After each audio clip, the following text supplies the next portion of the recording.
They say that when the world goes completely silent after midnight, it means the dead are listening. It's an old wives' tale, something you hear whispered around a campfire to spook your friends. I never believed it, of course. The world is never truly silent. There's always something. The hum of the refrigerator, the distant rumble of a passing truck, the rustle of leaves in the wind. There's always a sound to anchor you to reality. At least that's what I used to think. It started last Tuesday. I was up late, mindlessly scrolling through my phone, the blue light painting my face in the dark. It was sometime after 1 a.m. when I first noticed it. The usual late-night symphony of my old house had just stopped. The creak of the floorboards settling, the gentle hum from the electronics in the living room, even the chirp of the crickets outside my window, all gone. It wasn't just quiet. It was an absolute, profound absence of sound. A vacuum. I sat up, my heart starting to pound a slow, heavy rhythm against my ribs. I held my breath, straining my ears, but there was nothing. Just a smothering, heavy blanket of silence. That old saying echoed in my mind. The dead are listening. I shook my head, trying to dismiss the thought as my overactive imagination. It was probably just my ears playing tricks on me, or maybe I was just tired. I got up to get a glass of water, hoping the simple act would break the spell. As I stood, the single lamp I had on cast my shadow long and distorted against the far wall.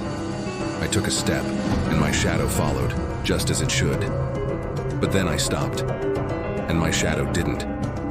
It froze a split second after me, its form unnaturally still. I felt a cold dread wash over me. I wiggled my fingers, and for a terrifying moment, the shadow's hand remained motionless.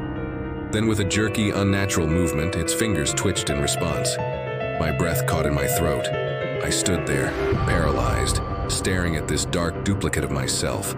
It felt like I was locked in a staring contest with my own silhouette. Then, the real horror began. Slowly, so slowly it was almost imperceptible, the shadow's arm began to rise. It wasn't mimicking me. I was standing perfectly still, my arms locked at my sides. But my shadow's arm continued its deliberate, impossible ascent until its hand was raised. A single dark finger extended, pointing, not at me, but behind me. Every instinct screamed at me not to look, to run, to scream, to break the suffocating silence. But I couldn't move. It was like my feet were nailed to the floor. The cold in the room intensified, seeping into my bones. Against my will, I slowly turned my head, my neck muscles protesting with every inch. And there she was, standing in the doorway of my bedroom, a figure so pale she was almost translucent. Her hair was long and dark, clinging to her gaunt face like wet seaweed.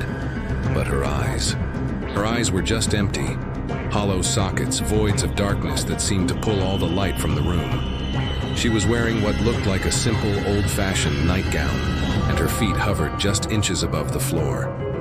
My heart felt like it was going to explode. The silence was finally broken, but not by a sound I recognized. It was a whisper that seemed to come from everywhere and nowhere at once. A dry, rustling sound like dead leaves skittering across pavement. It slithered directly into my mind. You shouldn't be awake. The moment the words registered, the world came rushing back. The crickets outside started their chirping again. The refrigerator hummed to life, and the old house groaned. I blinked, and the ghost was gone. The doorway was empty. I spun back to the wall, my shadow now a perfect, motionless copy of my terrified stance. Everything was normal again, but I knew it wasn't. That was a week ago. And now, every night, just after midnight, it happens. The silence descends. I've tried everything. Playing loud music, leaving the TV on, even wearing noise-canceling headphones with white noise blasting. It doesn't matter. The silence finds me. It seeps through everything. An invasive, absolute void. And with the silence, she returns.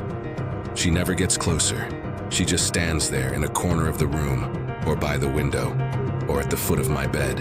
Her hollow eyes are always fixed on me. And my shadow, my own damn shadow, always betrays me, its hand raising to point me out to her. I haven't slept in days. I'm terrified to close my eyes. I'm terrified of the silence. Because every time it falls, I can feel her whisper in my mind. A constant, chilling reminder. You shouldn't be awake. I don't know what she wants or what happens if she ever reaches me. But I know one thing for sure. I am not supposed to be awake, and she is waiting for the moment I finally fall asleep. Thanks for sticking with me through this.